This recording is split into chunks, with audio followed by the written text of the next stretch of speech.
graça e paz. Amém? Glória a Deus, tome seu lugar. Esse lado da porta aí para trás está mais frio. O lado de cá está um pouquinho menos frio. Se quiser ficar aí, eu vim para cá, fica à vontade, tá bom? Glória a Deus, thank you. Semana passada, nós começamos a falar um pouco sobre a questão da prosperidade, né? Desenvolvendo uma mentalidade de prosperidade.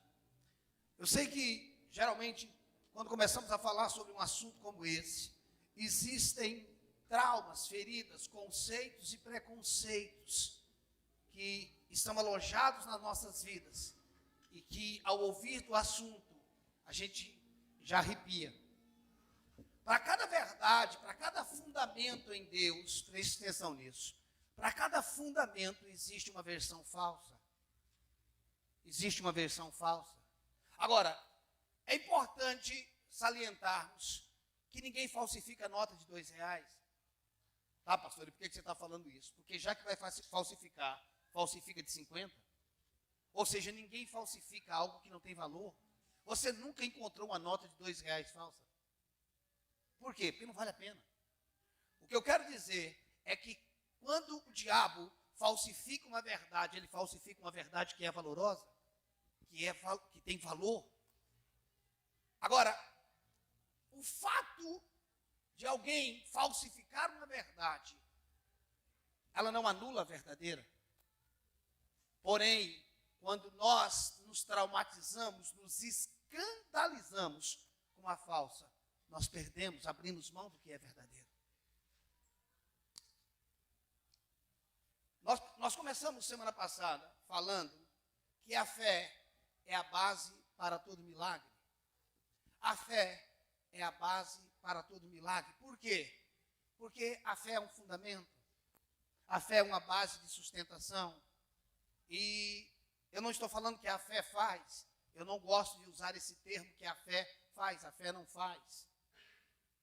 A fé, ela, dentro de tantos conceitos que podemos usar sobre fé, a base da fé é confiança. Amém? Eu não ando com Deus porque eu entendo.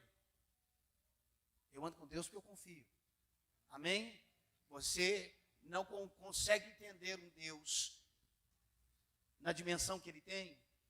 Nem mesmo a Bíblia, se você criar ou desenvolver Deus baseado em todas analogias, sombras e tipos que a Bíblia mostra, no final você vai ter um bicho. Por quê? Porque a ideia não é que tenhamos uma imagem de Deus. A ideia é que andemos com Deus e desenvolvemos uma confiança. E quando nós falamos sobre mentalidade de prosperidade, a primeira coisa que a gente pensa é dinheiro. Por trás do dinheiro existem muitas coisas. A prosperidade, irmãos. Amém, as crianças? A prosperidade inclui dinheiro, mas o dinheiro não é prosperidade. Presta atenção. A prosperidade inclui dinheiro, mas dinheiro não é prosperidade. Se fosse assim, todo rico era próspero. A prosperidade é uma plenitude que eu alcanço no espírito, alma e corpo. Quando eu tenho dinheiro ou coisas, ou status, posição, e mesmo assim eu não sou pleno, significa que eu não atingi um nível de prosperidade.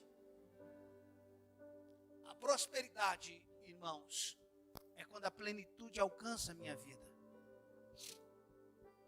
Agora, dentro do reino, e é importante que nós entendamos que a Bíblia traz duas maneiras de se falar do reino, ou o reino de Deus, ou o reino dos céus, que tem o mesmo significado, apenas um escritor para o outro muda a maneira de falar, mas o reino de Deus e o reino dos céus é a mesma coisa. E dentro do reino de Deus existe um estado para todo cidadão que faz parte do reino, presta atenção, que é um estado de mordomia. Dentro de um reino existe um estado de mordomo, de mordomia.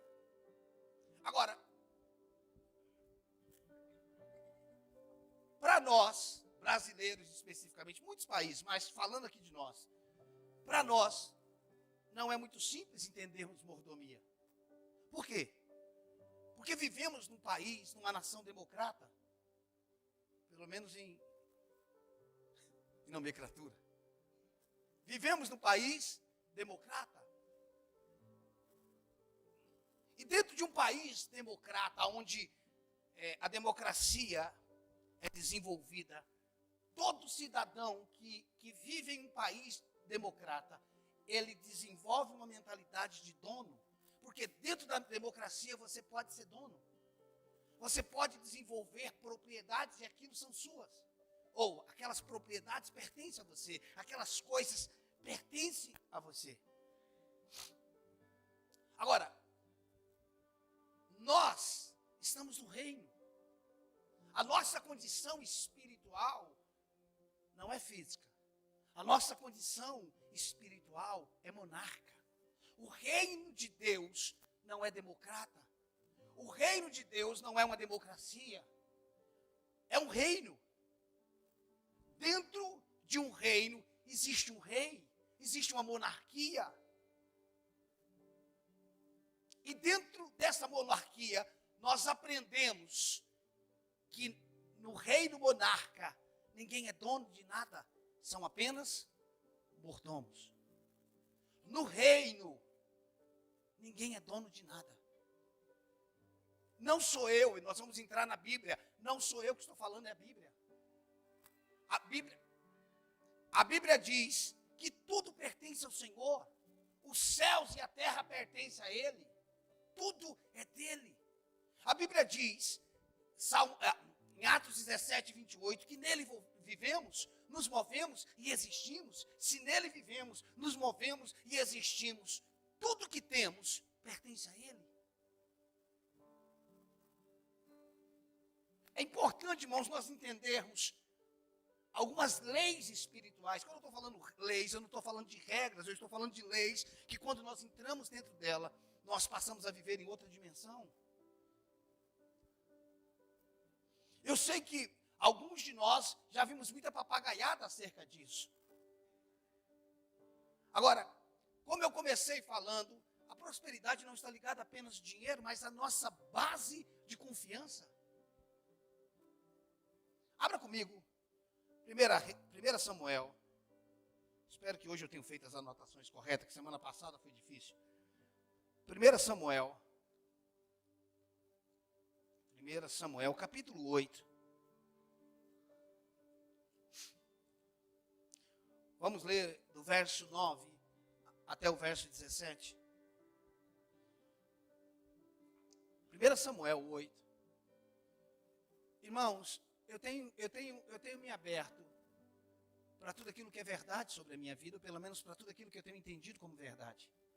O que Deus não tem para mim, eu não quero. Mas o que Deus tem para mim, eu não abro mão. Obrigado pelo amém. Se Deus diz que você é curado, você não pode abrir mão da cura. Se Deus diz que a sua família é salva, você não pode abrir mão disso. É uma verdade que Deus te deu. Se Deus diz que você é próspero, você não pode abrir mão disso. 1 Samuel 8, versículo 9.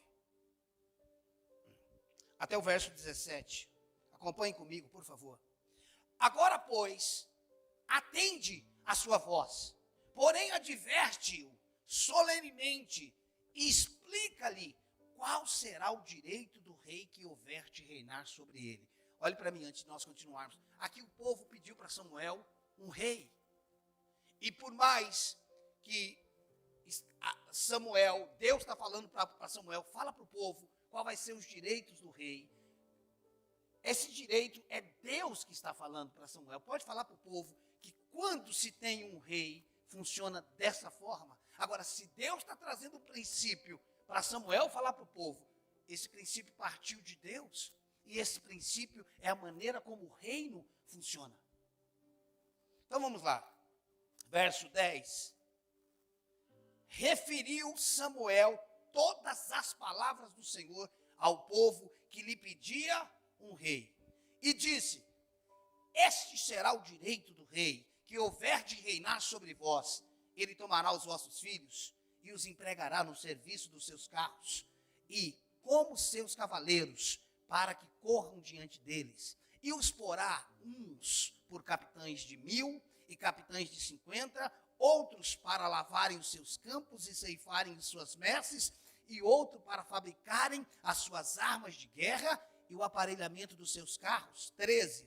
Tomará as vossas filhas para perfumistas, cozinheiras e padeiras.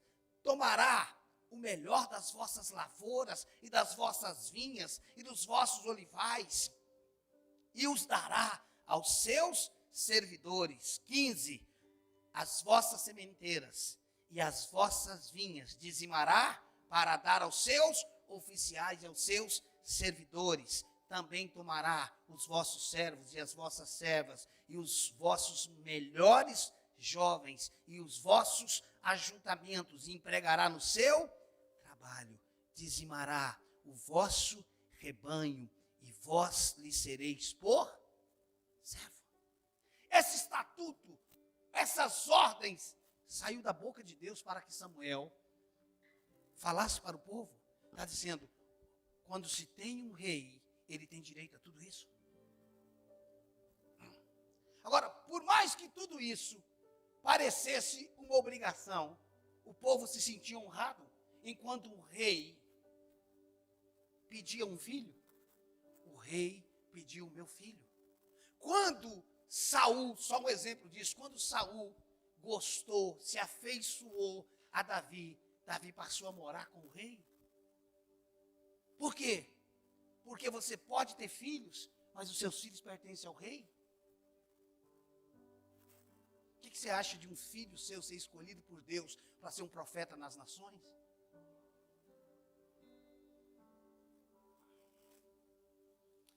Os filhos sendo levantados para guerrear as guerras do Senhor. Os filhos de Jessé, todos eles foram escolhidos para estarem na batalha. Por quê? Porque o rei chamava, o rei escolhia. E isso está em toda a Bíblia. Você vai ver, por exemplo, Provérbios dizendo, honra o Senhor com as primícias, ou seja, com as primeiras coisas. As primeiras coisas se trazia para quem? Para o rei. Por quê? Porque nós vivemos num reino e o primeiro nós entregamos para quem? Para ele.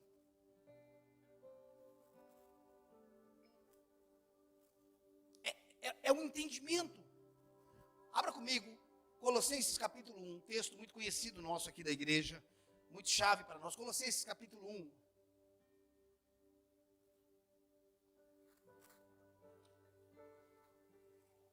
Irmãos, eu tenho entendido que esse assunto não é um assunto de cabeça, isso é um assunto de coração.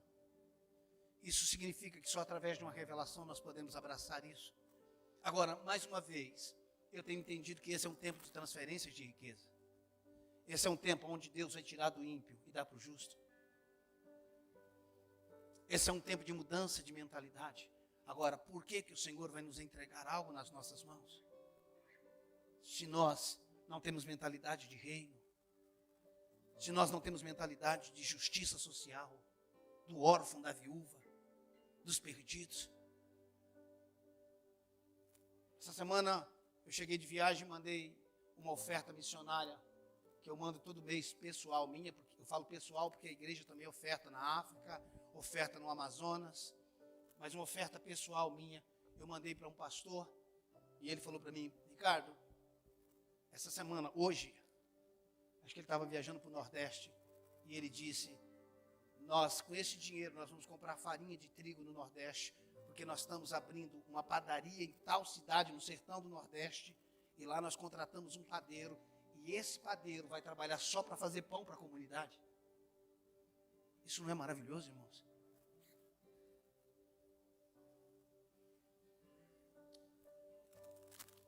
Irmãos, olhe para mim. Depois de 24 anos pastoreando a mesma igreja, e alguns estão comigo desde lá de trás, eu não preciso mais me explicar diante de vocês sobre o meu caráter, os meus princípios a nível de finanças. Mas para mim, todo cristão precisava, no mínimo, ofertar R$10 para missões todo mês. E eu tenho pessoas aqui que fazem isso. São valores, são princípios que nós deveríamos fazer todo mês. Deus tem um negócio com missões, irmãos. Deus tem um negócio com órfão. Deus tem um negócio com viúva. Deus tem um negócio com faminto. Só que eu não tiro do dízimo e da oferta para fazer isso. Eu dou algo a mais, é um plus.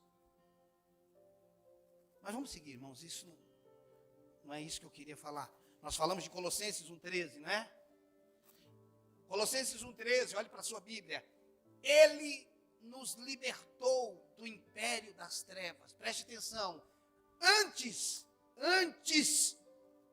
nós vivíamos no império, não no reino. O diabo não tem um reino, ele tem um império. O império é uma imposição, é uma obrigatoriedade.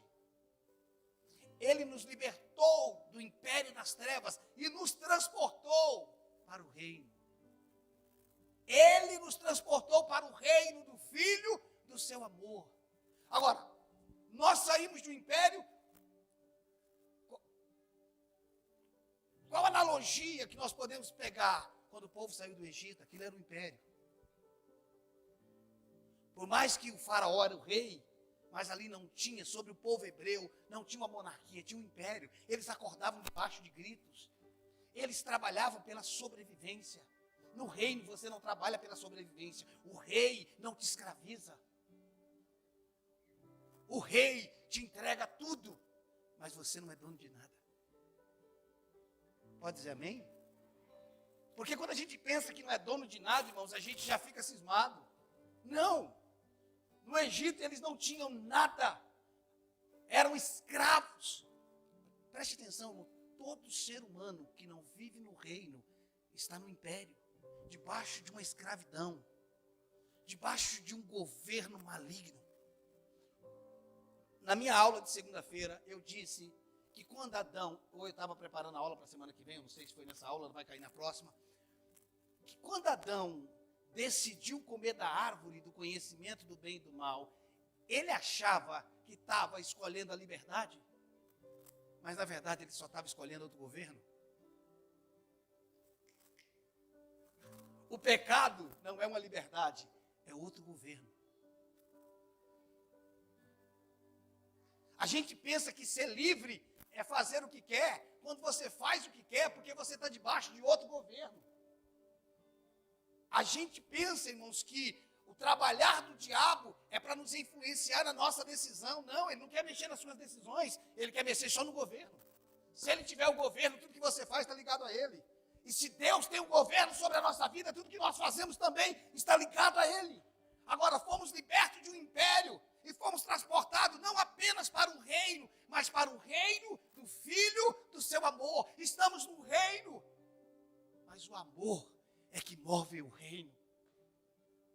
É o amor que movimenta o reino. O reino é movido por amor. Deus nos salvou por amor. E nós, por mais que temos deveres no reino, não deve ser o dever, a obrigatoriedade que deve nos mover a orar, a jejuar, a congregar, a servir dentro da igreja.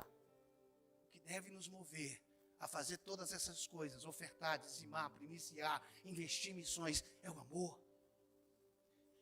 Porque contra o amor, ou contra tudo que nós fazemos que não tem amor, Paulo disse em 1 Coríntios 13, se não tiver amor, nada importa. O que isso significa? Que o que importa não é o que sai da sua carteira, mas o que expressa o seu coração.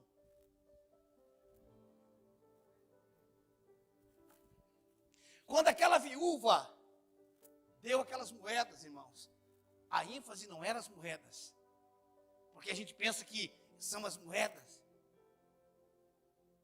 e por causa disso, Deus não está ligado com o valor. Não, aquela viúva deu as moedas, então não tem nada a ver com valor. Não, a questão não é valor, pelo menos não o valor monetário, mas o valor do nosso coração. A questão não é o que nós trazemos, não é o que nós fazemos, mas o que está por trás do nosso coração. Aonde é, ou aonde está a nossa base de confiança? Por que quando tudo está bem, olhe para mim, por que quando tudo está bem a gente consegue descansar em paz? Dormir em paz, mas quando as contas chegam, a gente já perdeu o sono? Porque as contas... Não, isso é falta de base de confiança. Dentro da vontade do rei. E se eu estou dentro da vontade do rei, eu terei tudo o que eu preciso para cumprir a vontade do rei. Deus é um rei que não nos deixa em falta. Nós podemos passar por momentos de suprimento, mas o momento de suprimento é para nos levar para um adestramento, para uma amplitude de mentalidade, para que possamos governar coisas maiores. Então, você saiu de um império, irmãos. Agora você está no reino. E a Bíblia, ela é enfática. O reino do Filho do seu amor. Agora, preste atenção. Você era escravo de uma pessoa. Você era escravo de alguém. Outra alguém foi e te comprou. Você deixou de ser escravo? Deixou ou não? O que aconteceu com você? Só mudei de senhor. Nós éramos escravos do diabo. Deus nos comprou através do sangue do seu filho.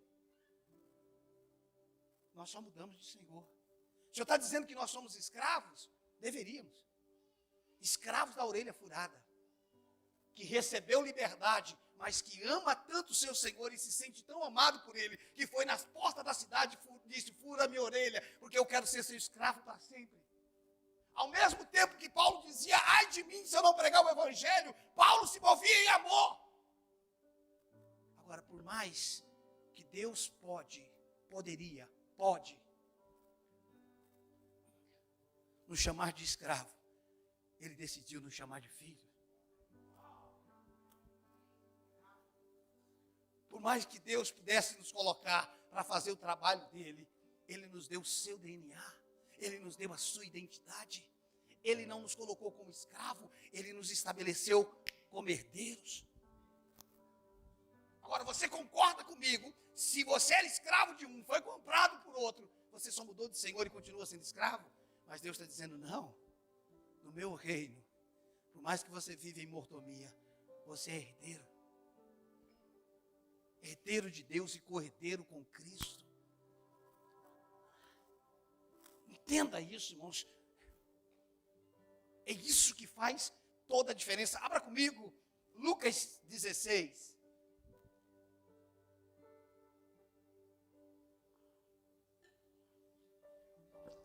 Eu sei que quando fala desses assuntos, irmãos, tem alguns que dizem: eu não gosto muito desse assunto. Deixa eu te falar, você precisa ouvir sobre isso. Qualquer assunto que nos incomoda significa que o nosso coração está ferido. Por isso nós precisamos ser libertos nesse assunto. Por mais que você já foi defraudado em algumas áreas da sua vida, a palavra verdadeira cura. E quem está ministrando nessa noite para você é o seu pastor, não um ladrão. Isso significa que eu não quero tirar nada de você. Eu, ministrando essa palavra, eu me posiciono como um libertador, para libertar você de uma mentalidade cativa e entrar em uma nova realidade, porque você é filho, porque você é filha. A minha ideia nesse tempo é gerar uma libertação, para que nós possamos viver o que Deus tem dito para nós, que é nosso por direito.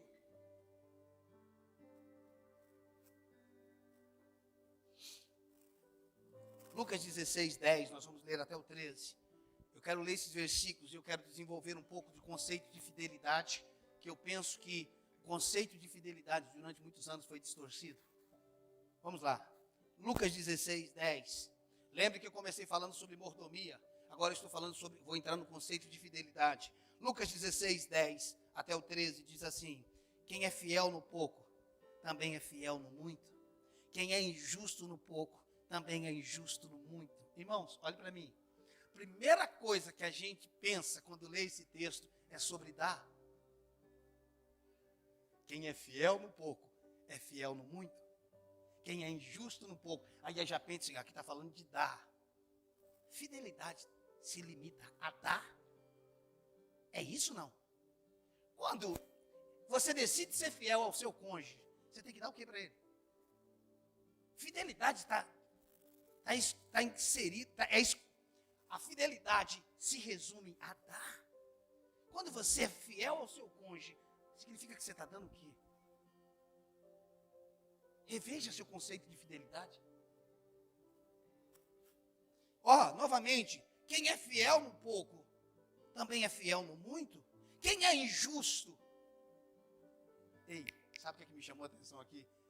É que o oposto de fiel não é infiel. É injusto.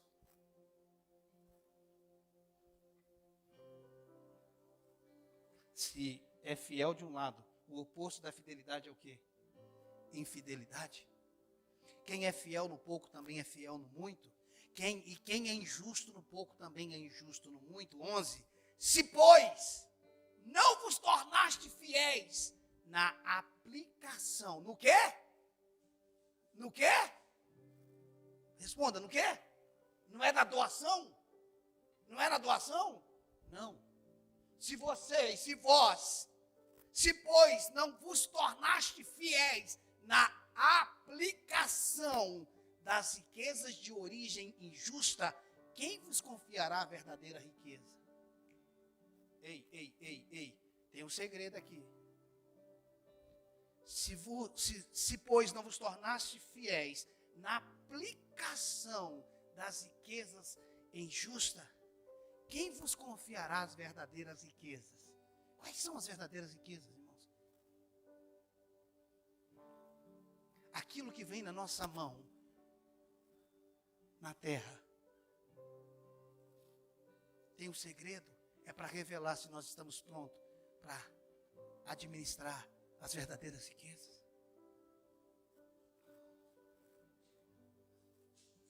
Preste atenção nisso, irmãos. 12. Se não vos tornaste fiéis na aplicação, aplicação, olha a aplicação de novo aqui. Se não vos tornaste fiéis na aplicação do alheio, quem vos dará o que é vosso? Por que no alheio? Por que na aplicação do alheio? Ele está dizendo que alheio não é seu. Se você não foi fiel na aplicação daquilo que não é seu, quem vai te dar? Quem vos dará o que é vosso? Eu coloquei coisas na sua mão que não era sua, e você não foi fiel nisso. Como é que eu vou te dar o que é seu? Eu coloquei coisas minhas na sua mão, e você não foi fiel, você não aplicou de forma correta. Por que eu vou confiar o que é seu? Irmãos, isso é muito sério. 13. Agora o assunto vai fazer um fechamento e vai para um outro nível. Ninguém pode servir a dois senhores. Pronto. Porque ou há de aborrecer-se de um e amar ao outro, ou se devotará a um e desprezará ao outro. Não podeis servir a Deus. O que é que diz na sua Bíblia? A mamon. A minha está dizendo riquezas, mas a palavra correta aí é mamon, não é riquezas. A palavra no original é mamon. Por que é mamon no original e não riqueza? Porque está falando de senhores. Ninguém pode servir a dois senhores. Por quê? Porque isso revela a fidelidade. Irmãos, ou nós somos fiéis a Deus, ou estamos sendo fiel a um outro Deus. É por isso que Paulo está sempre ligando a avareza à idolatria. Idolatria à avareza. Todo avarento é idólatra. Irmãos, cuidado quando nós definimos idólatra os católicos. Não. Aquela não é a pior idolatria. A pior idolatria, irmãos, não é uma imagem colocada numa parede. A pior idolatria é uma imagem que nós desenvolvemos.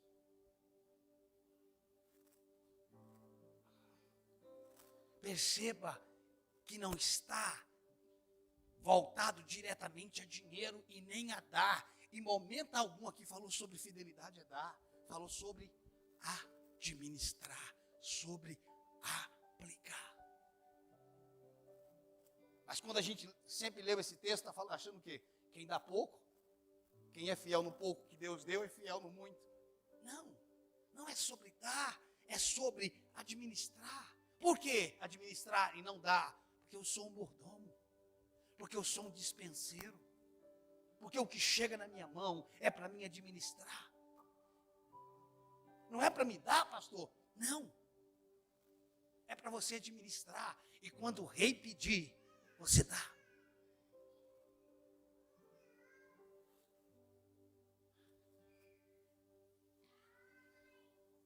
Então, nem sempre olhamos fidelidade, nós sempre olhamos, melhor dizendo, para a fidelidade na perspectiva do dar, nunca do administrar. No conceito de mordomia, fidelidade não se limita ao dar, mas administrar. Eu sou mordomo, tudo que chega na minha mão, eu administro. Olhe para mim, irmãos. Quando Adão pecou, Deus deixou de amá-lo? Certeza? Certeza? Certeza. Deus nunca deixou de amá-lo. Temos algum versículo sobre isso? Temos. Quem nos separará do amor de Deus? Nem morte, nem vida. O salário do pecado é a morte. Então nós poderíamos dizer que nem o pecado nos separa do amor de Deus. Nos separa de Deus. Do seu amor, não. O pecado separa o homem de Deus, não do seu amor. Quando Deus amou o mundo, Ele amou o homem no pecado. Quem nos separará do amor de Deus? Olhe para mim, que a faca vai entrar agora. Deus nunca deixou de amar Adão, mas o fato de Deus continuá-lo amando não permitiu que ele ficasse no Éden. O que isso significa? Que o fato de Deus nos amar não significa que Ele vai nos deixar administrando coisas que nós não sabemos administrar. Vocês estão aqui, não? Mas Deus me ama, Ele também amava Adão. Ele falou, se ele voltar, passa a espada nele. Ué, só tinha Adão e Eva na terra. Colocou um anjo para guardar o jardim. Uma espada para quê? Para quem que era aquilo? Era para Adão? Não deixe eles voltarem. Porque eu te amo, mas não posso confiar muitas coisas a você, porque você é um péssimo administrador. Quem é fiel no pouco, eu posso colocar sobre o muito. Ou seja, quem aprendeu a administrar o básico, eu posso confiar coisas grandes. Mas, se não vos tornaste fiéis na aplicação do alheio, quem vos dará o que é vosso? Irmãos, nem toda porta aberta é bênção. A maioria delas são teste.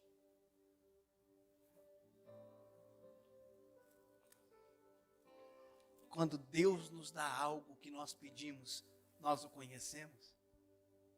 Quando Ele nos pede, nós nos revelamos. Quando Deus nos dá algo, nós o conhecemos. Tem gente que diz, pastor, Deus tem sido tão bom comigo. Eu entendo, não tem nada de errado você falar isso. Mas Deus não é bom porque Ele fez. Ele fez porque Ele é bom. Ou seja, Deus não é definido porque Ele faz, irmãos. Ele é bom em todo tempo, como nós estamos acostumados. E em todo tempo Ele é bom. Agora, o fato dele ser bom não significa que Ele vai confiar grandes coisas a nós, se nós não entendermos o que é administração.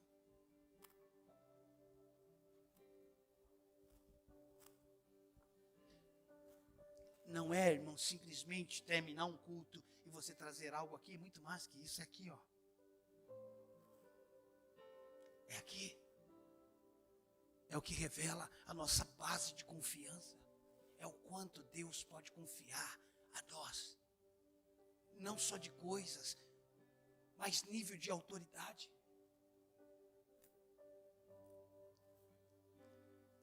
A fidelidade e justiça, irmãos. A fidelidade e justiça, nós lemos isso lá no começo. A fidelidade e justiça estão diretamente ligados. No versículo 10 diz que quem é injusto no pouco, também é injusto no muito. Fidelidade e justiça. Quem é fiel, irmãos, é justo. Vive em justiça. E quem não é infiel, quem é infiel é injusto.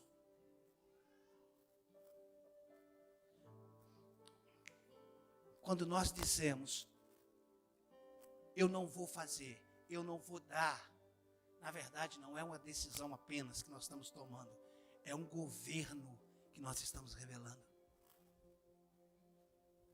Novamente, quando nós decidimos não dar, não é uma decisão que nós estamos revelando, mas um Senhor, porque ninguém pode servir a dois senhores. E Senhor é para quê? Para te dar uma sugestão? É para governar.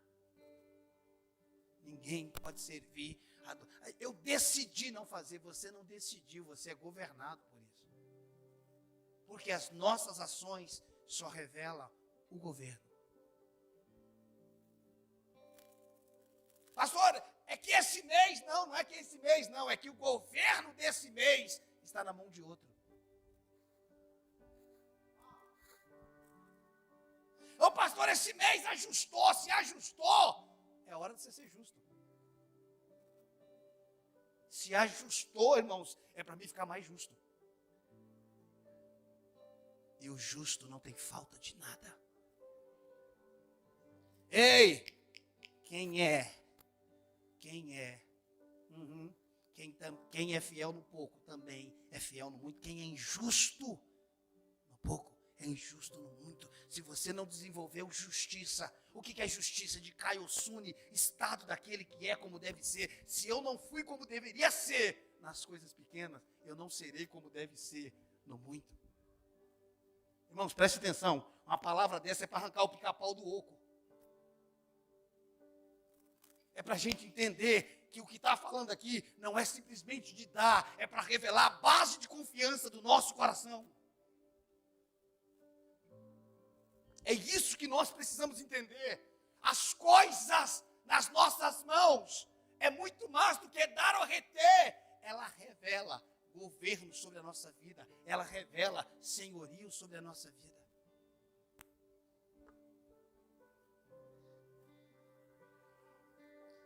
E aí, irmãos, nós revelamos o nosso coração. Por quê, irmãos? Por quê?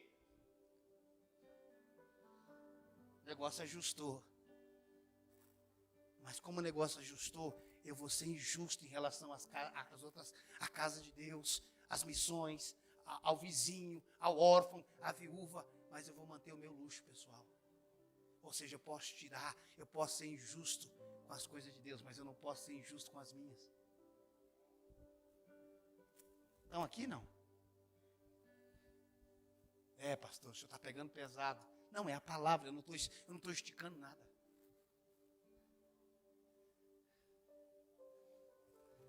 Por que quando Deus pediu a Abraão, quando Deus pediu a Abraão, a Isaac, ele falou, eu quero ter um único filho.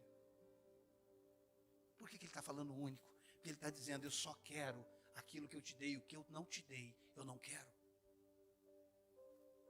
Deus só pede o que Ele nos deu, o que Ele não nos deu, Ele não quer. Agora, se aos olhos de Deus, Isaac era o único filho, quantos filhos Abraão tinha aos olhos de Deus? Se Isaac era o único filho aos olhos de Deus, quantos filhos Abraão tinha? Um. Agora, quando se tira um de um, quanto sobra? Quando se tira um de um, você acha que é justo, irmãos, Deus pedir para uma família que tem um único filho, que esperou 25 anos pedir para dar o filho para ele? Mas no final não deu. Ele sabia que não ia dar? No final ele sabia que ele ia voltar com o jovem para casa? Sabe qual que é o slogan, irmãos? Do crente ultramoderno, o pessoal com a mente aberta, que o cérebro já caiu. É porque tem gente que tem a mente tão aberta que não tem mais cérebro, caiu. Tem gente que está tão maduro, irmãos, tão maduro que ficou podre. Sabe qual que é? Tem umas frases bonitas. Deus conhece o meu coração. Conhece e sabe quem está no governo dele. Deus me entende. Entende? Ele entende quem é que está governando sobre nós. Ei, não é questão de decisão, não é questão de dar ou não dar, é questão de governo. Eu não dou, mas eu estou vivendo muito bem. Mas Mamon é o teu Deus. Não tem como ser diferente, irmãos. Não tem como a gente mexer nesse assunto sem derrubar fortalezas. Ei, Deus não aceita concorrência. Eu não darei a minha glória a outro. Deus não quer dois deuses reinando dentro de nós. Ele só quer um. E o único que ele chama de Senhor, além dele, é Mamon. Novamente, não estou falando de dinheiro, estou falando de base de confiança, de administração, acerca da mordomia que nós recebemos.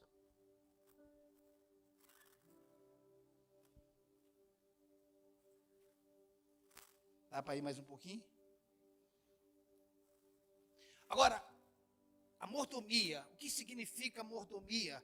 Mordomia é o ofício do mordomo. O mordomo é a pessoa responsável, presta atenção, o mordomo é a pessoa responsável pela administração de uma propriedade, ou seja, o mordomo é um administrador. O mordomo é a pessoa responsável pela administração de uma propriedade, ou seja, o mordomo é o administrador. A palavra mordomo vem do latim major domus. Vem do latim major domus, que significa administrador de uma casa, no sentido de indicar o empregado mais importante de uma propriedade, é o mordomo. Ele é o mais importante. Por quê? Porque ele governa sobre tudo. Deus deseja que o governo de tudo que ele tem esteja nas nossas mãos. E ele deseja que você viva bem com aquilo que você administra, mas que entenda que você é apenas um administrador.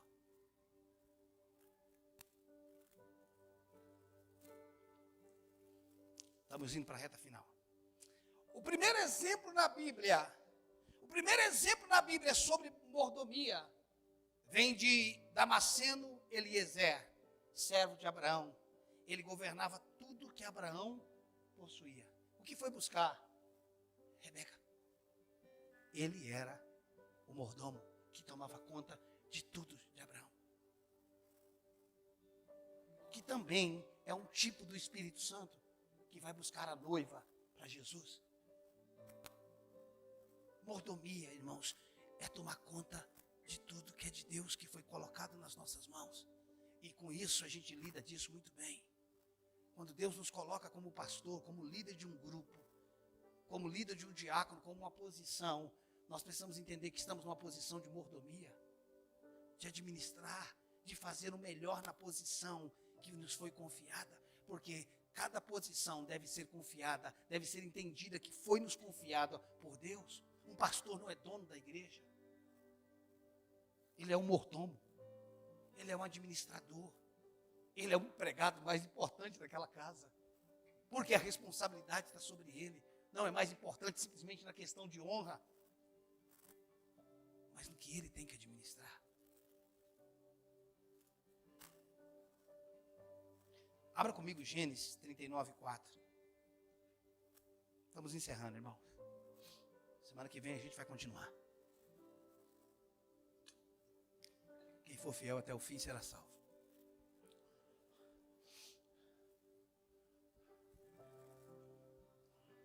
Tipo assim, pastor, tá ruim, mas eu vou continuar vindo.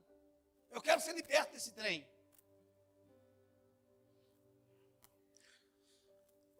Gênesis 39:4. Está falando de outro exemplo na Bíblia de mordomia. Está falando de quem? José. Olha o que aqui diz o 39:4 e 5. Logrou José mercê, essa palavra mercê vem de graça. Logrou José mercê perante ele, a quem servia. E ele, Potifar, o pôs por mordomo da sua casa.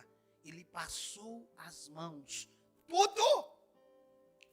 Tudo que possuía, mantenha aberto. José recebeu em mãos tudo que era de Potifar. Pergunta, ele era dono de tudo? Mas era mordomo. Ele podia movimentar aquilo? Sim.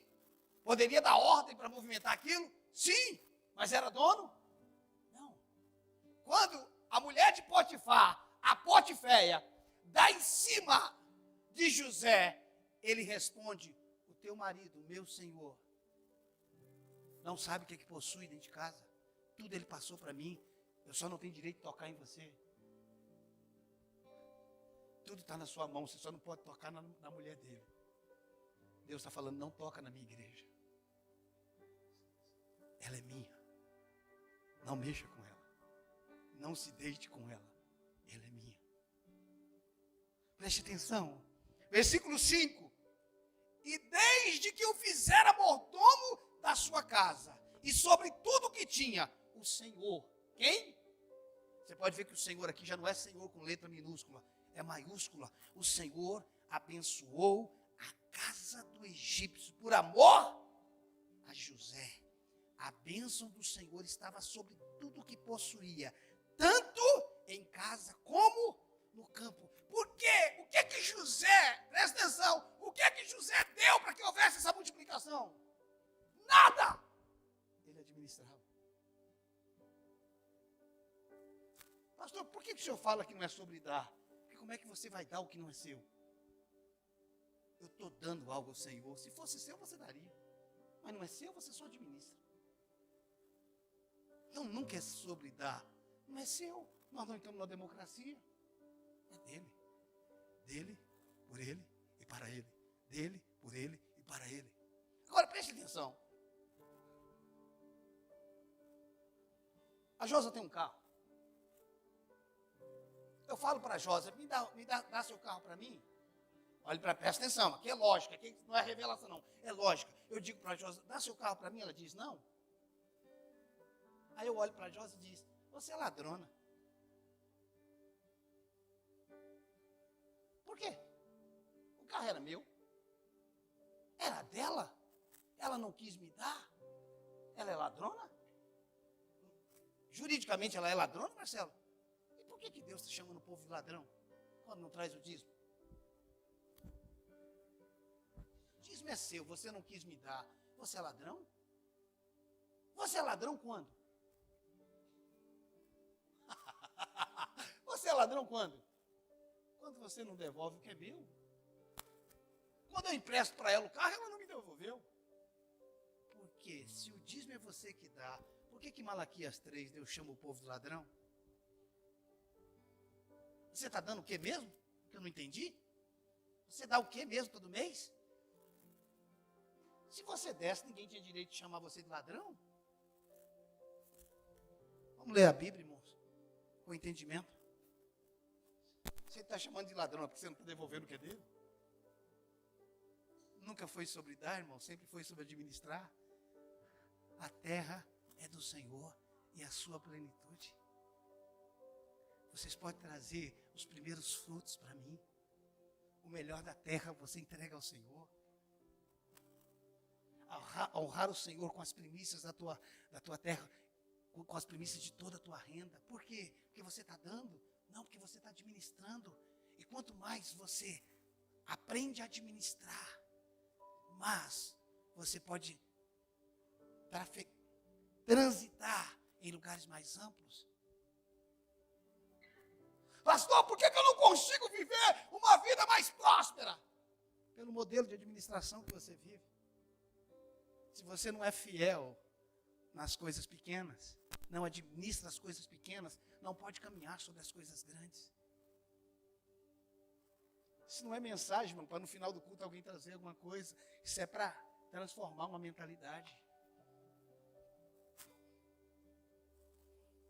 Agora, que Deus abençoou Potifar? O que esse Potifar tinha a ver com Deus? Não tinha nada a ver com Deus. Mas Deus tinha a ver com José. E por amor a José. Por amor a quem? José. Potifar era crente, irmãos? A mulher de Potifar era crente? Aquilo era uma endemoniada. Mas tudo prosperava.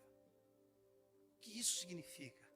Que qualquer lugar que você entrar, dono da empresa pode ser crente, pode ser macumbeiro, pode ser o Satanás, por amor a você.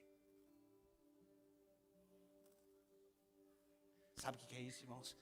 É conceito de identidade. Aonde eu chego, prospera.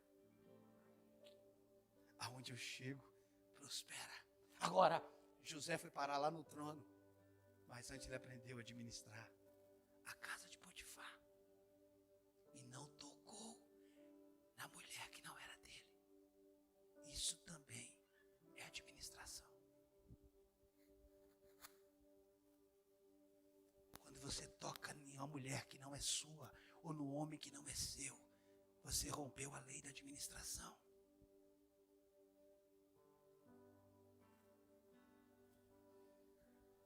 Estão aqui, não? Eu pensei que era só um adultério, não. José estava sendo provado para ver se ele poderia administrar o Egito. Administrar o quê? Administrar o quê? O Egito. Deus quer nos levantar como administradores no Egito. Você vai administrar empresas que não tem nada a ver com Deus, mas por causa de você.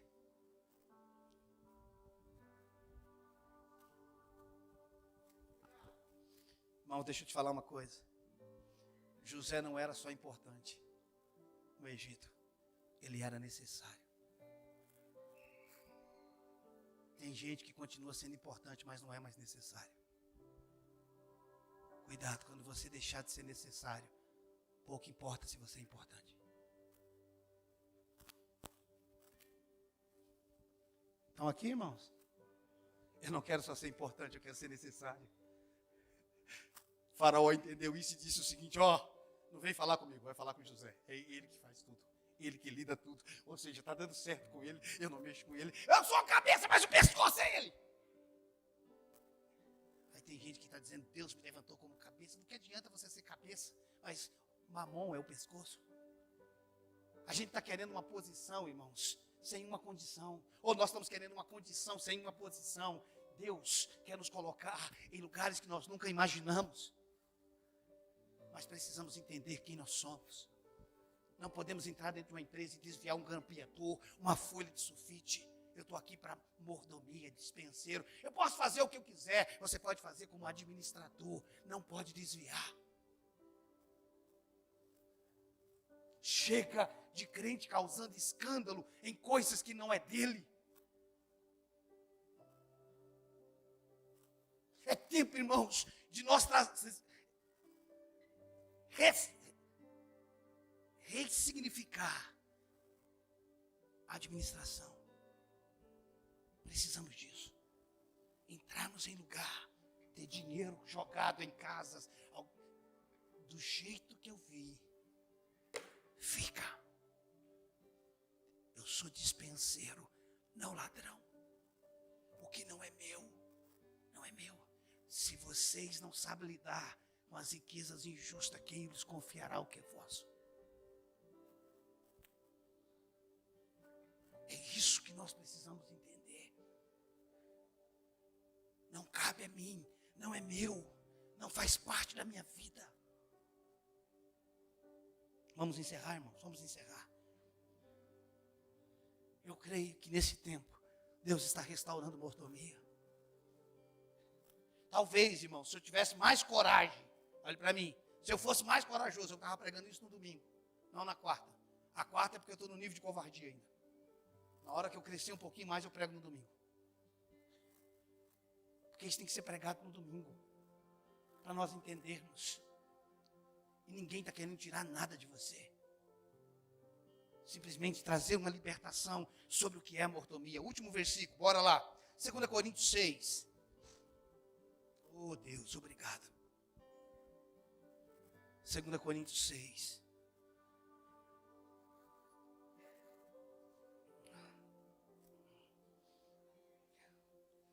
Versículo 10. Leia na sua Bíblia, depois eu vou ler. 2 Coríntios 6, 10. Leia aí que eu já vou ler. Nunca foi sobre dar ou não dar, foi sempre para revelar governo. Ninguém pode servir a dois senhores.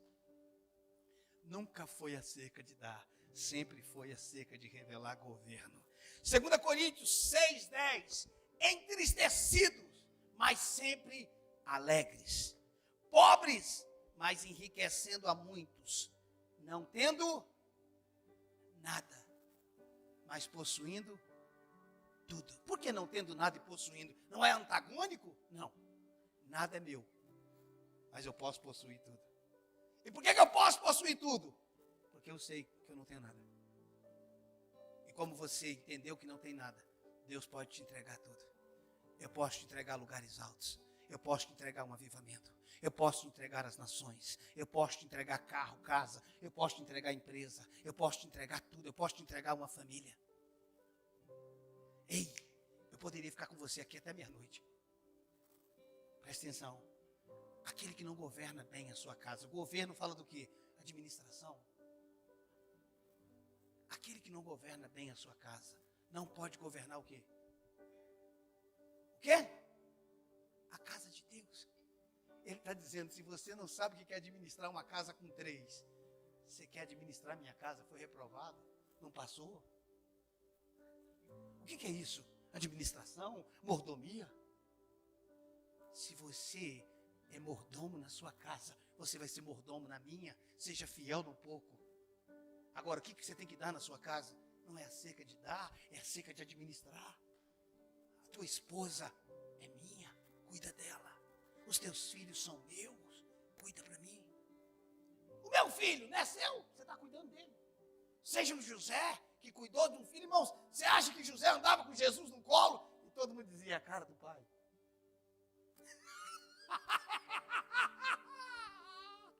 José nunca pode dizer, olha, não é a cara do pai. José é um exemplo de mordomo. Cuidou, zelou, protegeu daquele que não era dele para um propósito. Esse é um exemplo de paternidade e mordomia. Cuide, zele, proteja da sua esposa, porque ela não é sua, ela é de Deus. Proteja o seu marido, ele não é seu, ele é de Deus. Deus colocou ele do seu lado para que você o administre. O sirva, os seus filhos. Meus filhos! Não, você está criando ele para um propósito. Para um propósito.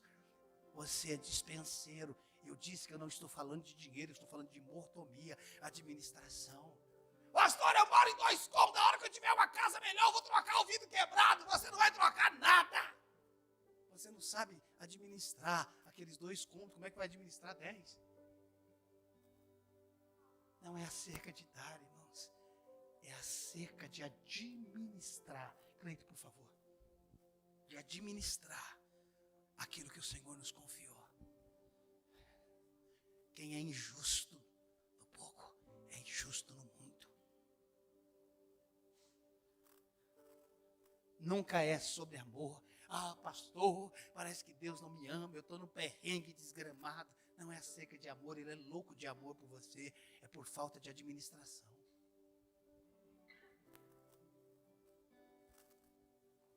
Vocês estão entendendo isso, irmãos?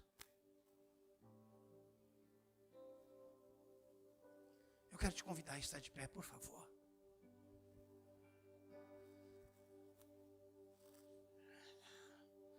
Eu não sei como essa palavra caiu no seu coração.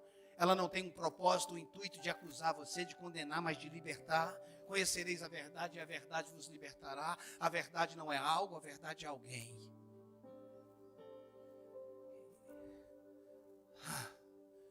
Eu quero que nessa noite, se você assim quiser, nós podemos nos arrepender diante do Senhor, por não sermos um bom dispenseiro, por não sermos um bom mordomo, por sermos injustos na nossa mordomia. Irmãos, eu sei que você, assim como eu, quer administrar coisas maiores, quantidades maiores, valores maiores, lugares maiores, dimensões maiores. Mas precisamos aprender a administrar o que temos hoje, a base do que temos.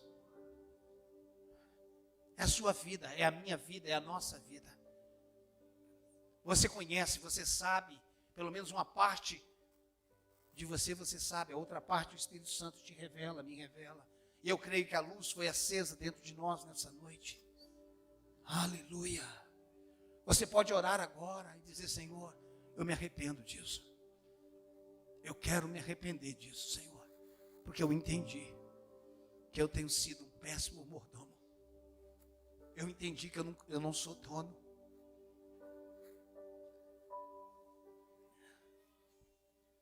Eu não sou dono, eu sou mordomo. E o que o Senhor quer prosperar tudo que está na minha administração. Pai, em nome de Jesus Cristo, nós estamos aqui nessa noite. Ouvimos a Tua palavra, Senhor. E o Senhor sabe o quanto eu tenho orado por essas noites aqui acerca dessa palavra. O que nós queremos, Senhor, é um entendimento correto acerca dessas verdades, desse assunto que foi tão distorcido, tão deturpado. Nós queremos uma libertação acerca dessa verdade, para que nós possamos viver dentro do propósito que o Senhor tem para as nossas vidas, para que possamos transitar, nos movimentar dentro das realidades que o Senhor tem para nós. Eu creio, Senhor, no fundo do meu coração, que o Senhor quer nos colocar para administrar coisas maiores, lugares maiores, dimensões maiores, mas que nós temos estado perdidos e engasgados nas coisas pequenas. Eu oro nessa noite, Senhor, nos perdoa como igreja. Nos perdoa, Senhor, quando nós deixamos de ser justos, quando nós deixamos de ser como deveríamos ser e nos tornamos como não deveríamos ser acerca desse assunto, por causa de uma condição momentânea, por causa de uma situação que só revelou o governo sobre a nossa vida. Senhor, eu quero te pedir, nos liberta de todo governo que não seja o governo do Senhor. Nos liberta, Senhor, desse Deus chamado Mamon, que exige de nós fidelidade, assim como o Senhor também deseja que sejamos fiéis. Eu te peço perdão sobre isso na minha vida, Senhor. Todas as vezes que eu deixei de ouvir a Tua voz acerca de alguém, acerca do gasofilácio, acerca do órfão, da viúva, acerca das missões. Me perdoa, Senhor. Nos perdoa, Senhor. E nos leva, Senhor, ao entendimento, Senhor, que toda fortaleza que está sobre a nossa vida, que tem estado sobre a nossa vida durante anos, por causa de traumas do passado, por causa da nossa criação, por causa das necessidades que nós passamos na vida, e o nosso subconsciente nos tem feito reter, não simplesmente guardar, mas reter com medo da necessidade. O Teu amor lança fora todo medo, o Teu amor lança fora todo medo, o Teu amor lança fora todo medo. Nós não temos falta de nada. Nós queremos aprender a administrar sobre o pouco, para poder, Senhor amado, transitar em lugares maiores. Em nome de Jesus Cristo, Senhor. Em nome de Jesus Cristo, Senhor. Em nome de Jesus Cristo, Senhor. Riandaralabacandarabaçô.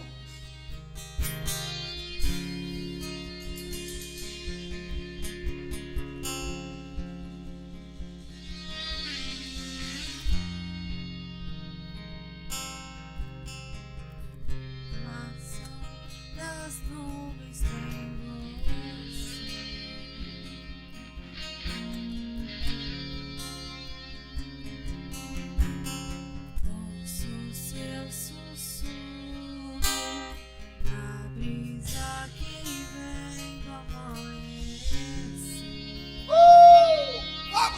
Senhor, a palavra deve gerar em nós alegria.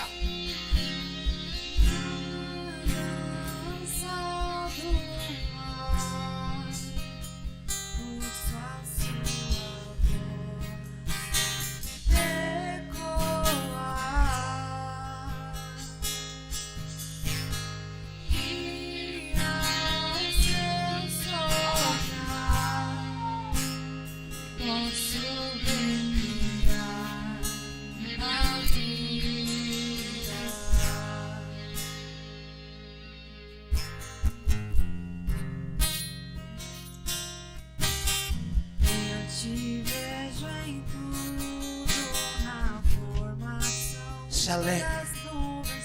Se alegre nessa noite. Se alegre, se alegre, se alegre.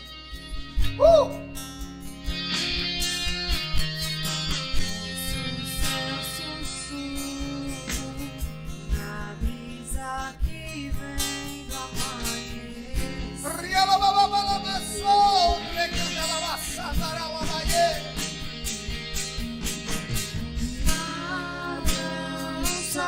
Do mar, ouça a sua voz ecoar,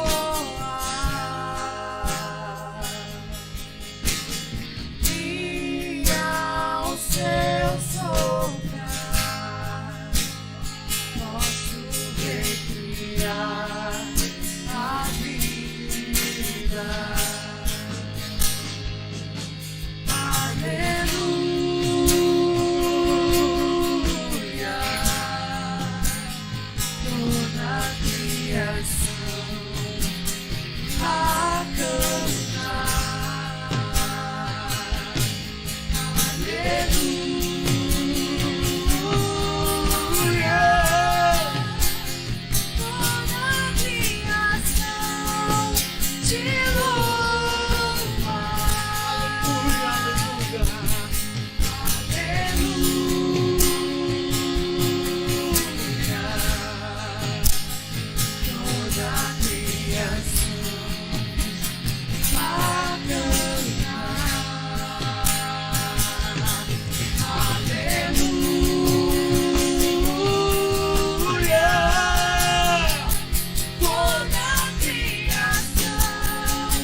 Erga tuas mãos, por favor. Pai, em nome de Jesus, Eu creio numa libertação sobre as nossas vidas. Eu creio, Senhor amado, que o Senhor está nos libertando para nos confiar coisas maiores, lugares maiores, realidades maiores, ministérios maiores, chamados maiores, dons e ministérios maiores. Não é simplesmente acerca de finanças, mas posições, lugares, realidades. Em nome de Jesus, Senhor, eu declaro, o Senhor sabe que eu tenho orado pela libertação dessa igreja. Eu tenho orado por novas realidades, Senhor. Eu creio em homens e mulheres que vão entrar em realidades, em dimensões que eles nunca imaginaram. Negócios sendo abertos, posições sendo alcançadas em empresas, lugares, histórias que estão sendo mudadas até o final do ano. Porque chaves estão sendo viradas no nosso coração. Chaves estão sendo viradas no nosso coração. Eu ordeno que todo trauma do passado seja sarado agora. Toda prisão do passado eu abro agora na autoridade de Cristo Jesus. E eu liberto as nossas vidas em Cristo Jesus. Nossa mente pequena, medíocre, medrosa, medos, fobias de grandes lugares, de posições maiores, eu te arranco daí agora. Eu te arranco daí agora.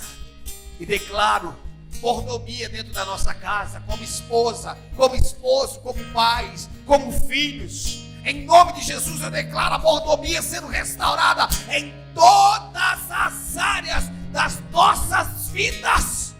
E nós viveremos, Senhor, em poucos dias, mudanças, transformações. Em poucos dias nós estaremos ouvindo testemunhos. Pastor, a chave virou dentro de mim, a minha vida mudou, a minha mentalidade mudou, os medos, as fobias foram arrancadas. E eu chamo a existência milagres, milagres, milagres, milagres, pelo poder sobrenatural de Jesus Cristo. Quantos recebem essa palavra? Vamos aplaudir o Senhor. Abriu meus olhos quando nem percebi que eles se fecharam, e me fez andar novamente quando minhas pernas paralisaram. Nunca me deixará, não me abandonará. Amém.